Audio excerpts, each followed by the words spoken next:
Hello, everyone. Welcome to another edition of In the Spotlight. I'm Mike Kenichi, and I'm really excited tonight because we have two very special guests. One has done a ton of charity work, and he's really helped change people's lives. He is the founder of Doors of Change. Of course, his name is Mr. Jeffrey Sitcov. And Jeffrey, thank you for coming on today. I really appreciate it. Thanks for having me, Mike. Not a problem. Very honored. And then our other guest, if anybody could inspire people, impact people, this guest can. She has a great story to tell, and she's going to share it with us tonight. And I'm honored to have on Miss Justine Yildiz. And Justine, thank you for coming on. It's a real honor. Thanks for having us, Mike. I appreciate it. Yeah. So first thing, Jeffrey, how did Doors of Change come about? I mean, clearly you've been doing it for a while now, well over, 5 years, but how did it all come about? 24 years. What's that? 24 years. Yeah. But explain to us a little bit, what was the, reasoning for starting this? So I wanted to find an organization to help youth have a better life because I found that the choices they were making were the wrong choices. I saw Columbine shooting, the Santee shooting, all the escalation of violence. And I'm a physical therapist by profession. And I said, you know something? They're not going down the right road. Let's find an organization that will help empower these youth to make better choices. I had no idea there were homeless kids in our community. And I went on an outreach one night to see how the specialists that work with homeless youth get the youth off the streets and develop trust with them. And that one evening, 24 years ago, literally changed my life. I made a conscious decision on that evening that this is my life's work, and I'm going to help these youth for as long as I live. And it's been 24 years now. Wow. And Jeffrey, people don't realize just how many people, I believe currently there's about 4.2 million Americans that are homeless right now. And I mean, that is just, I've always believed that nobody should ever have to live on the streets. Like, they should have a home no matter what the situation is. It can't just be, if they can't afford it, they can't live somewhere. That should never be the case. So, I mean, what really is impressive, Jeffrey, is you were able to get so many people in the community, but also a lot of celebrities really helped out a lot and, played a big part in the Doors of Change being successful. Yes. There's 4.2 million homeless youth in America between the age of 17 and 18 to 24. So that's a lot of youth that are on the streets, not the adults, not the vets, not the families, but these are youth. And just to let you know, of the 4.2 million, Mike, 40% nationally are LGBTQ plus kids that because they come out and tell their parents that they're gay, they throw them on the streets within an hour usually. And these youth don't know what to do. They're petrified and they don't trust anybody. And all I can say is that, our caseload in Doors of Change is 50% are LGBTQ kids that are, that are just miserable because not only are they thrown out because of their situation, but once they're on the streets, they're the ones that have probably take the abuse more than anybody else. Right. And Jeffrey, it's always moving to see when these kids do find a home and the things they do with their lives. And I know that some of the people that were homeless before they got a part of Doors of Change, some of them are doctors now, lawyers, engineers, things of that nature. So how proud does that make you? Because you want to get them shelter or a home, but you want them to, have successful lives. And these kids are showing that if you just help them in any way you can, they're going to do great things in their lives. Well, we're honored to have Justine with us today because of all the youth that we've helped. We've helped almost 3,000 youth get housing now since 2001. And of all those youth, Justine is one of the ones that really has touched my heart the most because to see where she came from and where she is now, it's 360 plus. So I'm going to have her share that story with you. But all I can say is that it's a true life Rocky story that she has. And she's overcome so many obstacles. She's a role model for thousands of kids right now because of what she's done in her life and she gives hope that they can have a great life with a lot of work, just like she's done. It's not easy, but she made it happen, and these other youth can make it happen also. Right. And Justine, what's interesting, and it really says a lot about you, and he's right about the Rocky story, but more than anything else is you are a success story, because you were on the streets for about 4 years, from the age of 12 until you were about almost 16, correct? Yes, that's correct. Right. So just talk to me, like, number one, Justine, kind of give people an idea of what it's like when you have to kind of, find shelter for yourself. You have to kind of figure out how you're going to sleep at night, where you're going to be throughout the day. It's not easy. Plus, you're 12 years old and you're probably in 6th or 7th grade at that point, and you're trying to, go to school at that age. It's not easy. So just talk about what that was like over those 4 years. Well, obviously, it was incredibly difficult. That goes without saying. I think for myself and a lot of the youth that are going through these similar situations, we're stuck in fight or flight mode, which can be a really difficult place to be. It's a very primal human instinct to fight or flight, and that's basically what we deal with on a day-to-day basis. Is I need to find food, I need to find water, and I need to find shelter.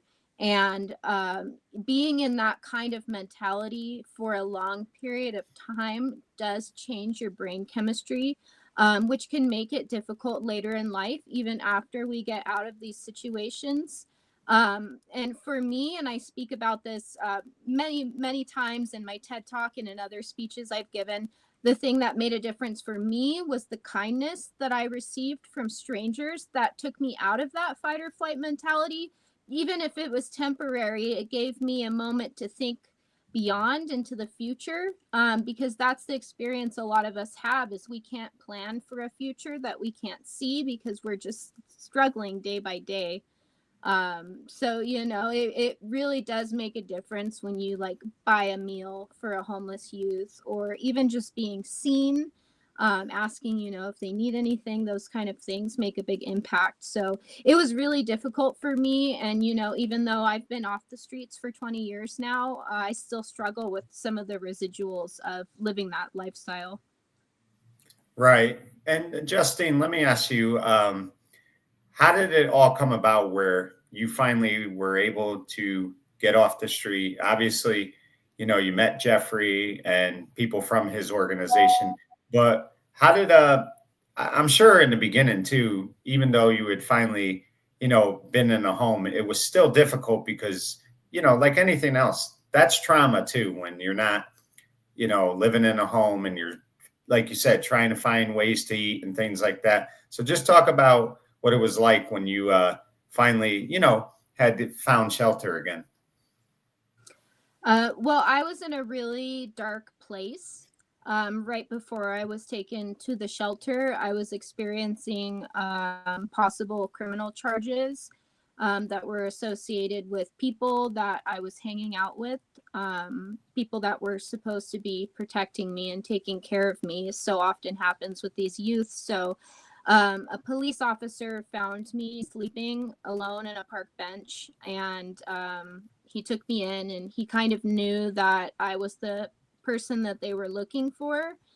But because the name on my ID didn't match, because they were looking for my alias, he was like, well, I kind of know it's you, but I feel like I can help you more by taking you to a shelter instead of taking you to juvenile hall. So that was kind of the make or break point in my life. He took me to the shelter. I was receiving regular food. That's where I met Jeffrey. That's where I got access to all the services that I needed. But it was still extremely difficult. I just turned 16 in the shelter, and I weighed 90 pounds.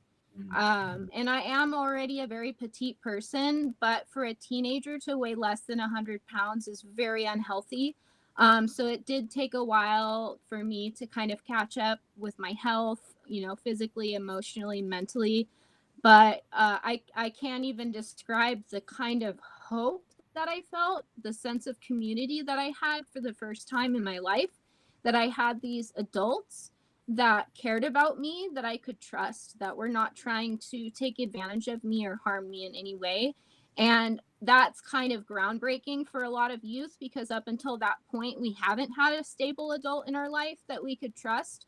And having people around like Jeffrey, the staff of Doors of Change, the staff with the other organizations that we work with, it really changed my perspective on the world. And that was the reason that I started seeing a future, that I could actually do something with my life, that I wasn't going to be stuck in jail or be murdered or have something horrible happen to me.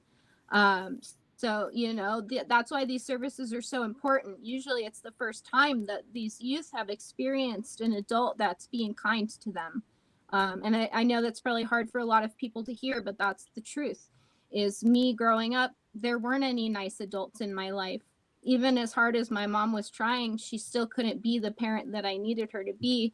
And that's why it's so important having adults like Jeffrey and everybody on the team, is they really stand up and become a role model for these youth that don't have anybody, that don't have mentors or adults they can look up to. And it means the world. So I'm so grateful for Jeffrey and Doors of Change and everyone else that I've crossed paths with over these years. Right. And Jeffrey, a good point that Justine made is, you want to trust adults, but when you are on the streets and you're trying to, survive things like that, a lot of adults will take advantage of young kids. And I mean, a lot of abuse goes on. So just talk about Jeffrey. I mean, it's not just about finding them shelter, finding them a home, but it's also keeping them safe. That's the main thing. So just talk about what you and your team, what was like the mission statement as far as that went? Well, we believe in, it's called trauma-informed care, which means that it's a very gentle way to treat these youth, because they don't trust anybody. And we're experts in developing trust very quickly with homeless youth. All of our staff are trained in trauma-informed care. A youth will be able to see right through you if you're BSing them, because they're in survival mode. And when they basically see that these workers that are helping, the case managers, the music instructors, the art instructors, all the youth that we work with in these different fields, when they realize that, we follow through with our word, we do it very quickly, to get them the services that they need, they really start trusting more and more. And they even ask you for more help because they see that you're doing it for the right reason. So anybody that's in our team, the reason that in the last 3 years alone, we placed 805 youth in housing over the last 3 years alone, because the youth trust our staff and they really, open up very quickly to them. And our youth that come to us, obviously they're making sure that, hey, is this okay? But once they follow through very quickly, we pick up the phone 24/7, which you rarely ever see. And when they ask for something, we get it to them very quickly. And we follow through with our word. And that's how I think the youth very quickly start saying, hey, this is the real deal. They really are here to help me. And thank God they see, like Justine is just a tremendous example of a youth that basically we saw her greatness way before she saw her greatness. And we believed in her before she believed in herself. And look at now, she's an attorney today. So she's graduated law school. That's rare to go from the streets to finishing law school, and it was because of her determination, her hard work. But I think it's a lot because of what she learned in our program of how to succeed through her wonderful art. And she'll talk about that because she really has been able to put herself through school and kept herself alive by her wonderful jewelry that she sells. Right. And Justine, I think I don't want to speak for you, but I would think one of the biggest obstacles you had to face after everything you went through was confidence. I'm sure your confidence was at an all-time low, even when, you'd kind of got into Doors of Change and stuff like that. It's hard to regain that confidence when you saw all the things you saw as a young kid. So just talk about that a little bit. Well, I think I actually differ from most youth in that aspect. I am an extremely confident person, and I was going through the streets, even as difficult as it was. I did have a lot of self-esteem. unlike a lot of the other youth, I had at least one parent that loved me, that told me that I could do anything that I wanted to do. But I had to extend that into being my own parent in a way. And I became a caretaker for my mother over time. So I was confident in my own abilities to survive. And I did have that bit of self-preservation from having self-esteem and holding myself in high regard. But that's not the experience for most of these youth. Most of these youth have been physically, verbally abused, been told that they're garbage. They get treated that way by society.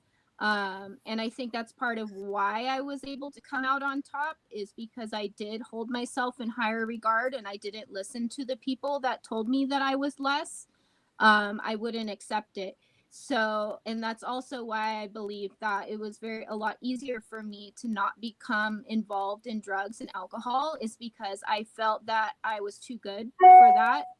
And I didn't want to give up that bit of humanity. So, but there is a little bit of confidence that needs to be rebuilt, as far as like speaking up for yourself, knowing what you need and asking for it. Sometimes it's really hard to ask for help, and that's where a lot of these youth struggle with the confidence to be like, no, I do want out, I do want help, I do want something different for myself.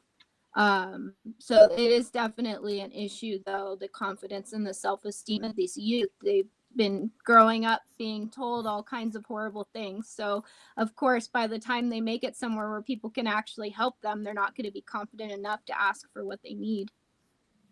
Right.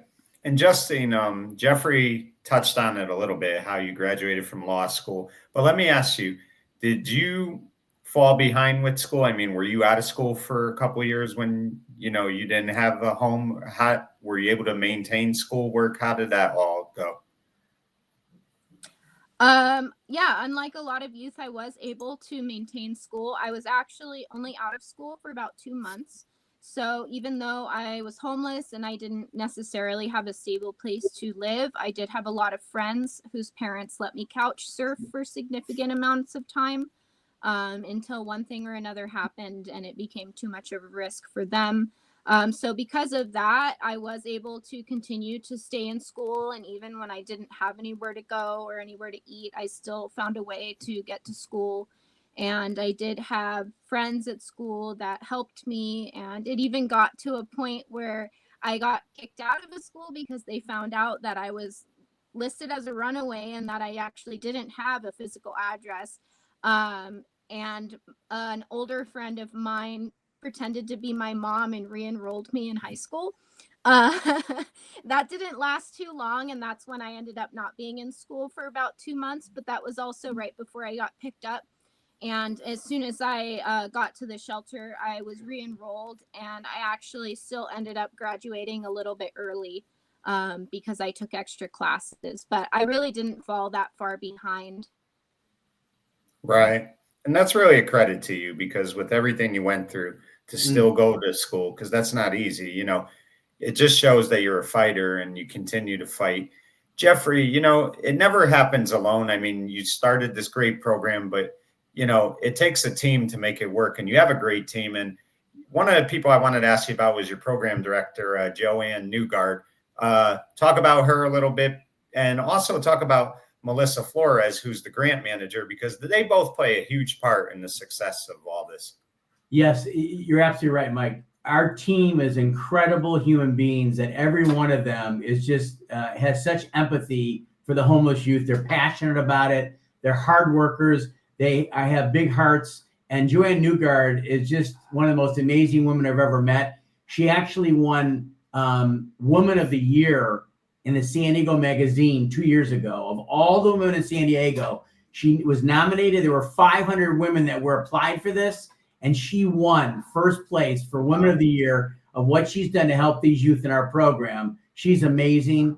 We couldn't ask her for a better person than Joanne. And Melissa Flores is our associate director, and she also does all the grants. And thank God for her that she, helps us get the grants and everything needed. She does so much for our team that, again, I cannot do this alone. We need angels around us, and we have so many great people on our team, but we're always looking for more angels. So when someone is listening to this and you're touched by the story and you say, you know, I want to help more youth like Justine get off the streets, you can help us. You can go to doorsofchange.org.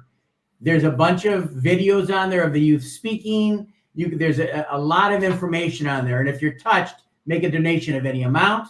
You can join our angel team. We trademarked, Mike, the name Angel Team from the California Angels.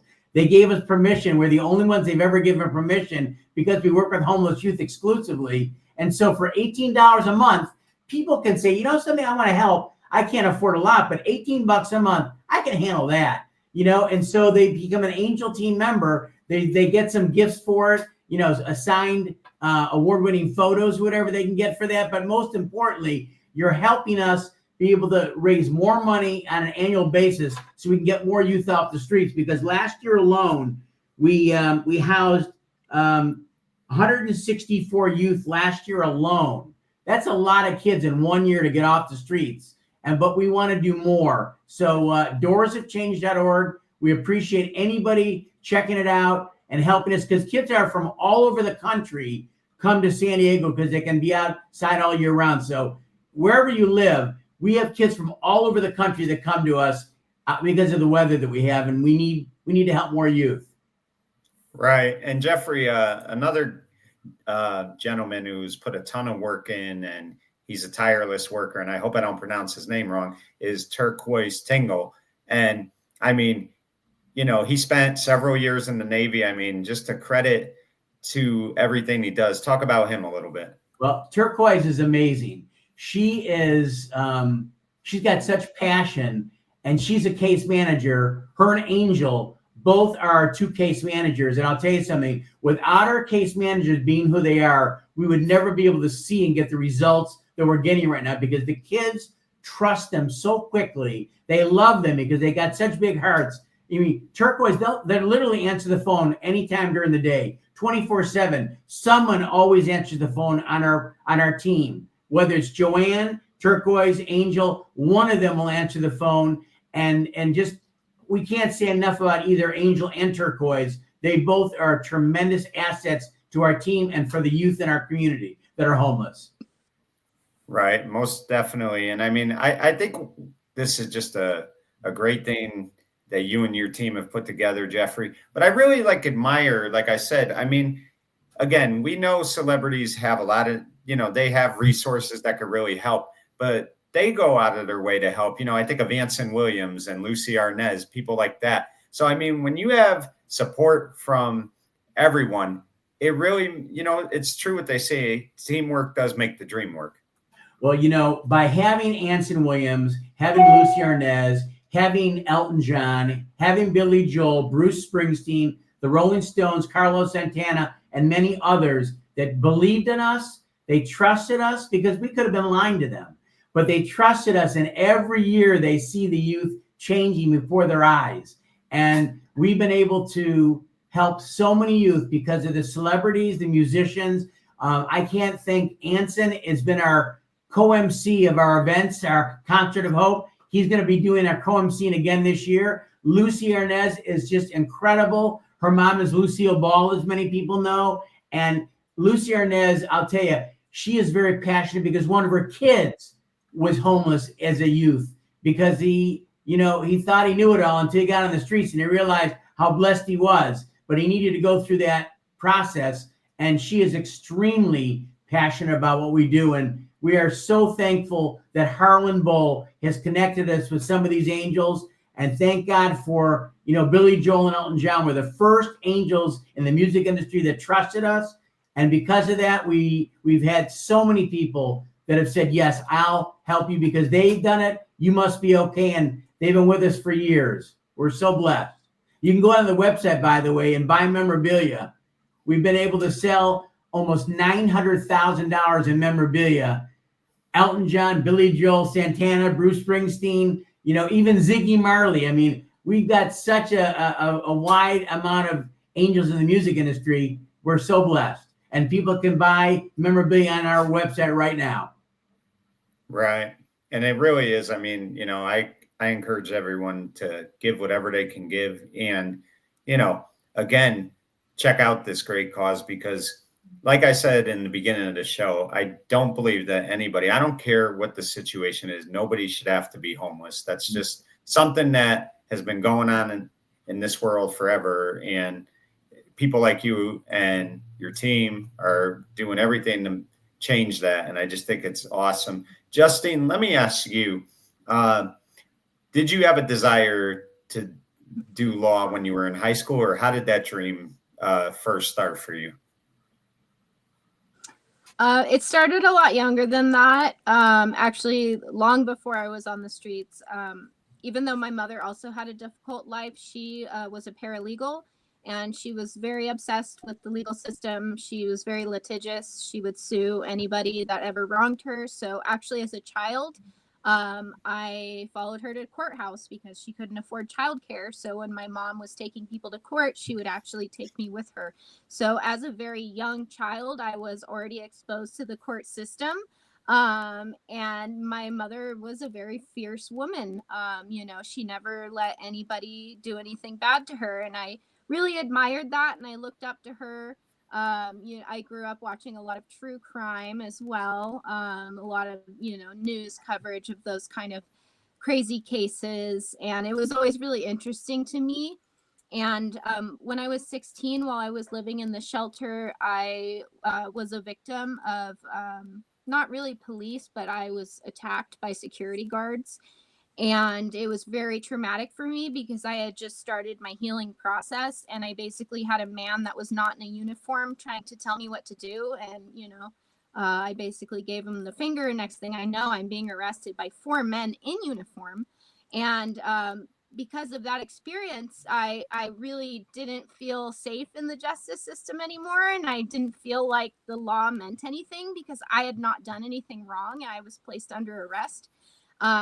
So my mom immediately found an attorney. Even though we were separated, I was living in the shelter at the time. I called her and I told her what happened. So she immediately called the San Diego Police Department. We had some real police show up, put together a case for me of basically like what happened, that there was at least a police report. And I got this attorney, and my mom couldn't afford to pay him. So he took on my case pro bono. We did settle it out of court, and he let me work off some of the costs of covering my case by interning for him. So I actually worked in a law office while I was 16. As rough as I looked too, because I was a very punk goth teenager. But he didn't feel, like it was inappropriate. He just let me work in the law office. So while I was in high school, about once or twice a week, I would go and I would work in his office. And that really opened my eyes to the power that attorneys have in the society, that they can really enact positive change. They can really help people. And after everything I've been through, I was like, I really want to help people. What can I do? What will give me the most power to help people? And up until that point, I had been going to college for English. So I was working on towards a writing degree. And I was thinking, as much as I love writing, I love speaking, I love being an author, how am I going to help people? Because I've already told my story 100 times. And, I need to take this a step further. So I was at like a job fair, graduate fair kind of thing on campus right before I was graduating with my bachelor's. And I had already been offered a full scholarship to do the creative writing program, which would have included housing. It was a great deal. But I thought, what am I going to do with a master's in creative writing? I don't think I want to be an author for the rest of my life. And there was a booth for the College of Law. And the Colleges of Law, it's a Santa Barbara Ventura campus. So they're sister colleges. And they're one of the few colleges that doesn't require an LSAT.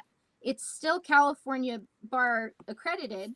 But that was the one thing scaring me away, is I was like, I'm not ready to take a big test. The LSAT can be kind of a daunting test. So I was like, well, that's great. So I can go to law school without taking that big, ugly test. And they also had a hybrid program. And this was before COVID. So before COVID, there weren't really any options for online college that were California accredited. So there were law programs that you could take online, but that didn't mean the bar was going to accept that degree to admit you. So I was like, this is a great deal. I don't have to take the LSAT. I only have to be on campus once or twice a month. And that kind of sealed the deal for me. I was like, all right, I'm doing it. I'm going to law school. I'm going to fulfill, my mother's dream, because she always had wanted to go to law school, but it wasn't something that was accessible to her. So that's kind of what happened. And I've just kind of been going with the flow ever since. Wow. And that's a great story. It really is. And Jeffrey, one of the things I thought about today, it had to be really hard for you to keep this thing going when COVID had hit, because at the time nobody was allowed to go out anywhere, and you're trying to put these young kids in homes and keep them safe. So how challenging was it for you and your team when COVID had come? Yeah, Mike, that's a great question. It was extremely challenging. We had to completely pivot 100% of what we did, because we had an award-winning music and art program for 18 years. And that's what Justine actually went in when I first met her. She went into our music and art program that we funded and started in the shelter that she was in, storefront shelter. And we've been doing it for 18 years. We saw 8,100 kids in that program. And all of a sudden COVID comes, boom, we're closed. Like, what are we going to do to help these youth? And so thank God for our team. We pivoted. We thought of ways to outside the box and how we can still, reach these youth that need it so badly, especially during COVID. We started putting up posters everywhere around the city with what we do to help homeless youth. And the kids started calling us by the droves. More and more and more kids started calling us because they would see these posters everywhere. And that's how we got around it. And our homeless youth advocacy program was born. And now it's our most successful program we've ever had.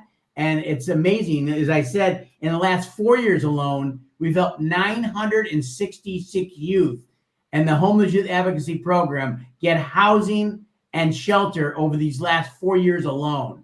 So again, if people see this, and if you're touched, if you don't take action, you're not helping anybody. But if you take action and say, I'm going to do something, whether I'm going to be on your board, we're looking for more board members. Whether you say, I have a real estate, I want to give the house away. If you want to give $1,000, $100, $10, it doesn't matter. Whatever anybody can do, it's a get to, not a have to. But by you doing that and helping, being an Angel team member for $18 a month, that little help that everybody gives us, more and more, we're going to get more resources so we can hire another case manager to help more kids get a life that they deserve with hard work. Because it's not easy, Mike, but Justine's a perfect example. And by the way, we're so proud of Justine because she's the first ever former homeless youth now is on our board of directors. She's the first ex-homeless youth, former homeless youth that just joined our board. That is awesome. And Justine, it seems like to me, you're not one that likes a lot of attention on yourself. You just want to live your life, do the things that you enjoy, and make a difference, which you've been doing every day. But I mean, it's got to make you proud to see how you had to struggle as a young kid and where you were and where you are now. I mean, you have to take some pride in that. You really do. Well, yeah, of course. I don't want to toot my own horn too much here, but yeah, I at some point became extremely motivated. Right. And Justine, I was thinking about this. Like anything else, you go through parts of your life, and obviously you had said your mother didn't give you the support that you needed. And there's a part of your life where there's bitterness, there's anger, resentment, things like that. But as you got older and you were able to overcome so many of the hardships you went through, I mean, I think there's a part of you that tries not to live your life thinking about anger and being bitter and being resentful. So, I mean, do you kind of, as an adult now, do you kind of just say, what happened in the past is the past? I don't necessarily forget, but I am able to forgive to a degree.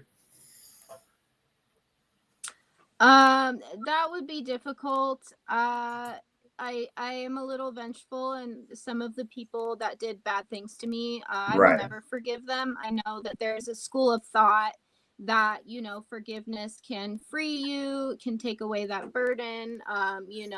That's, the best thing to do in most situations. For me personally, I don't find any healing in forgiving people. I do like moving on and going forward, because the best form of revenge is to live your life well, and to show that all those people that tried to stop you were not able to. So that's kind of where I get that satisfaction, not from forgiving people, but for showing them that they were wrong, and that I am somebody that's valuable, to the society and to the world. Right.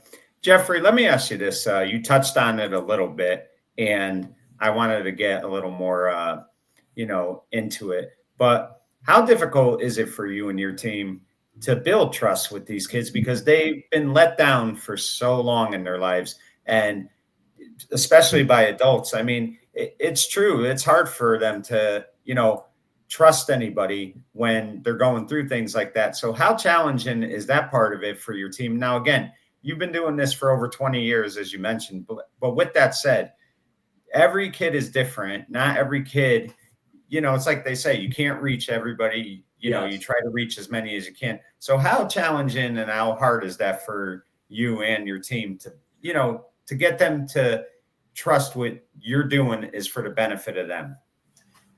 It's a great question, Mike. What I will say is that our team never puts pressure on the youth. We accept them for where they are, and we love them for where they are. And by creating that space so that it's safe for them, they don't feel pressured. They are going to come to you when it's right for them, but we're very consistent. We're very loving. We follow through their word and create a space where we don't have any judgment of them. So when you have a space like that, the youth really come forward to you because they see, wow, this is a place that I'm not judged, that I'm accepted, that they feel the caring from everybody. And that's why I think very quickly, the youth really develop trust in our staff very quickly, and our volunteers very quickly. With the music program, it happened very quickly because they can see right through you. If you're lying to them, they've been lied to by so many people that they will, they can pick it up very quickly many times. And so thank goodness that we're very, very persistent and consistent doing the right things. And because of that, the youth trust us very quickly. And when you go to doorsofchange.org and you see some of the videos of the interviews of the youth, they'll talk about that. And it's very powerful because trust is everything. If you don't have their trust, they're not going to ask for help. And thank goodness that they do ask for help. Right. No question about it. Justine, let me ask you this. With everything that you went through and how you've just, look at you today. I mean, again, college graduate, master's degree, law degree, married, everything that, we all hope we could do in our lives, have a great career, have a great family, things like that. You were doing all of that. What message would you send to somebody who is in a similar situation like you were when you were a young kid, who's trying to, get back up after being knocked down so many times? What message would you give to them? That's a good question. I would say don't let them knock you down. Don't let anybody stop you from doing what you want to do and what you need to do.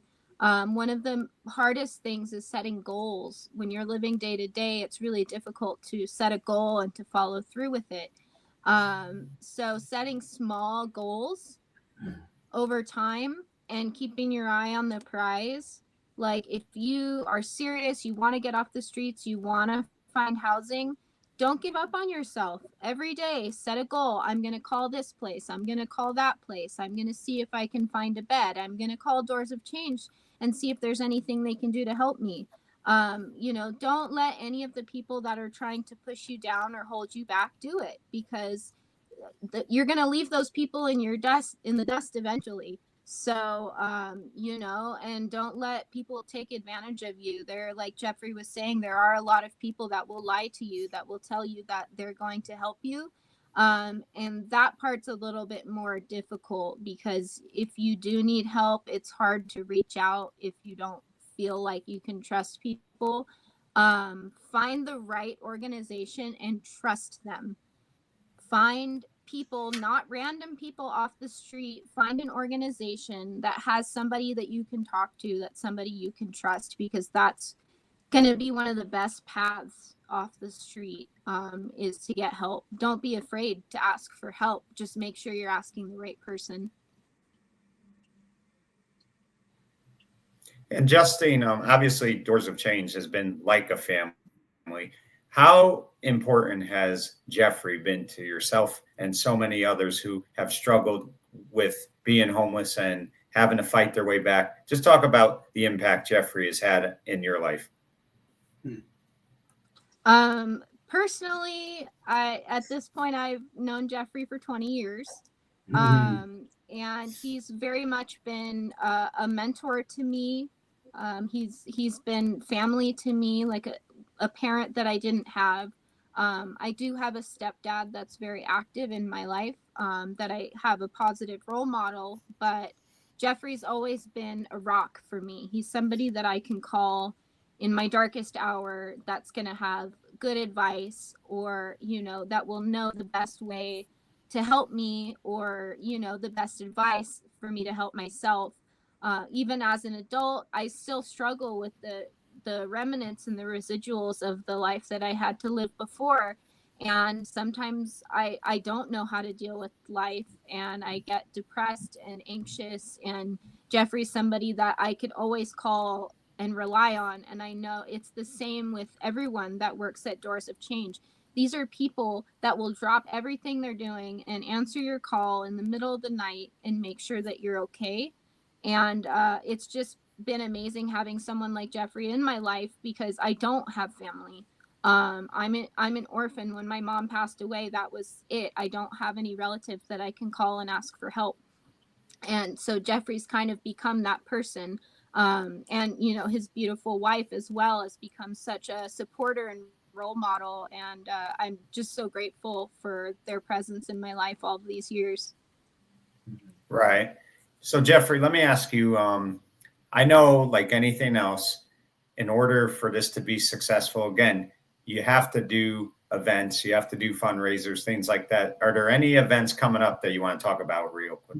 Yes, we have a concert once a year called the Concert of Hope, and it's a phenomenal music concert. Any age loves it. This year, Rock and Roll Hall of Fame, the Rolling Stones, the national tribute band for the Rolling Stones, called Jumping Jack Flash. So you're going to have Rolling Stones music for 2 hours. People are going to be, having a great time dancing. But the highlight of the evening is to have the youth speak at the event.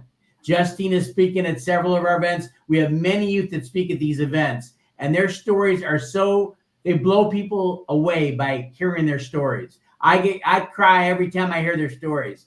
And, people, they can come for like $56 a ticket. It's not a lot of money, but to come and to give your support it's going to be September 6th at UCSD in San Diego at our university there. It's fantastic. Outdoor at the Epstein Family Amphitheater. And you go to doorsofchange.org in May to get tickets. You don't want to miss it. If you're anywhere in Southern California, come and you'll be blown away by the cause. You're making a difference. You're saving these kids' lives. You're showing them that we care. And just one person that shows up brings back like, wow, I really matter to someone. It makes a huge difference, because we have several homeless and ex-homeless youth that are at the concert that get touched by seeing 1,200 people there to support them. It really makes a difference. Doorsofchange.org, Concert of Hope. Tickets will go on sale in early May on our website. And you can be a sponsor too. If someone's watching this that maybe has their own business, for $1,100 or more, you can be a corporate sponsor. You get the best seats. You go to the VIP party. You meet some of the homeless kids. You'll be blown away with what your donation, the ripple effect of it is just going to touch you deeply. And we need more help. So please come and do whatever you can to help us. Go to our website, doorsofchange.org, but don't miss the Concert of Hope. If you go to one of them, you will not miss it. Right. And I think it's just like, again, such a wonderful cause that you do, the things you do to keep people safe, and especially kids, because listen, kids put their trust in adults, and it's up to us adults to, make sure that we're honoring that trust and doing the right things and doing right by them. Justine, before we go, let me just ask you this. What would you say, I don't want to say rewarding, but what has been the most, what would you say has been the most impactful thing about everything that has happened to you in your life, both good and bad, and how it's helped you, be the person you are today? Well, I think the most impactful things, both negative and positive, being on the streets and seeing a life of crime and seeing the kind of people that end up living like that really scared me. I really didn't want to become an adult that was going in and out of jail. And it was the kindness of people helping me that really had a positive impact on my life, that made me feel valuable, that made me feel like I was someone worthy of attention, somebody that deserved to eat, somebody that deserved to at least have a couch to sleep on. And those kind of impacts got me to where I am. And also working with Doors of Change and seeing the youth and even meeting the youth face to face and seeing what they've overcome also just gives me the strength to go on, because the work's not done. The work may never be done. And now I have to step up and become that person that was kind to somebody when they're in their dark hour. And those kind of impacts, it does change you. It changes your personality. But I hope that, it continues to be changes for good, and that I can use what I've been through to help more of these kids navigate their own lives. Well, Justine, I think what you've been doing in your life is remarkable, and you really are an inspiration to so many people, especially the young people of today. And I really do applaud you for everything you've done, because you are living proof that it doesn't matter how many times you get knocked down. You can always get back up. And, you pretty much have climbed the highest mountain and survived. And I really do admire that. And I applaud you. And thank you for giving me some time today. I really do appreciate it. Thank you. And if I can really quick, we actually do have an event coming up sooner than the concert. We do have a networking event on March 6th. That's going to be at the Crack Shack in Little Italy. It's going to be from 5:30 to 7:30. And this is just going to be for local business owners or, executives. Really, anyone is welcome to come and network with us, learn about what we do. And 20% of the proceeds, if you mention Doors of Change, will actually be going back. So even if you just want to come out and get a bite to eat, just let them know that you're there for the Doors of Change event, and that will also help us too. So wow, thanks for letting me interview there. Yeah, no problem. And that's really an amazing thing as well. And again, I encourage everybody to take a look at that and help out any way they can, because it really is a great cause. And Jeffrey, what you and your team have done, and one thing I wanted to do too was to thank Harlan Bowl. Harlan is one of the most unselfish people I've ever met. He will do anything for anybody. He's always willing to go above and beyond for people, and probably doesn't get enough credit, and he wouldn't want the credit, but he does deserve a lot of credit, because he really is all about helping people and doing what's right for people. So I wanted to make sure I mentioned that. But I really do want to thank you, and what you and your team are doing for over the last 20 some odd years. It really is something that is remarkable and admirable. I mean, you are helping so many people. You are changing lives. You're making lives better. And the sacrifices and what you and your team do each and every day to make sure that you're providing a safe haven for so many of these young kids, it really is just tremendous. And I really do applaud you for that. And we're very proud of you for that. Thank you, Mike. I'm just appreciative, number one, that you have us on here to get the word out, because I found that most people, when you educate them about the homeless youth issue, most have no idea the severity of the issue in our country and in our city. And so thank you for allowing us to do that. Harlan has been our angel for PR now for several years. And I'm so proud of Justine, because she is the example for others to follow. And I've been there along the way, the whole way, to see her just evolve like a just an amazing angel that evolves because of hard work. She's a hard worker, and it shows these youth that with hard work, anything is possible. And I'm asking anybody that sees this, if you're touched, please take action. Please help us make a donation of any amount. Become a board member. Be a volunteer at our Conscience of Hope. Spread the word to your friends about Doors of Change so we can get more kids a life that they deserve with hard work. And we appreciate so much, Mike, you letting us speak about it. Well, thank you again. I really do appreciate it. And thank you for giving me some time. Folks, let's start with Justine. I mean, she is just a remarkable person. And it's really true. I mean, when Harlan had sent me the information, one of the things he said is it's a true Rocky story. But let's not forget that Rocky is fiction. This is real life. And Justine did get knocked down many times, but never once did she stay down. She kept getting back up. She didn't let anything stop her from fulfilling all of her hopes and dreams. They say success is not an elevator. You must climb stair by stair. Well, Justine has reached the top many times, and she continues to do remarkable things. And now, folks, let's talk about this Doors of Change. It is just a great cause that Jeffrey and his team have provided for so many kids over the last 20 years. People often talk about heroes, but what are heroes exactly? I know sports, I know celebrities, things like that. You kind of look at them sometimes as heroes, but the real heroes are people who are admired for their courage, noble qualities, and selfless actions, often putting the needs of others before their own, especially in the face of danger and adversity. Well, you could dust off the word heroes for Doors of Change. For In the Spotlight, I'm Mike Kenichi saying good night, everyone.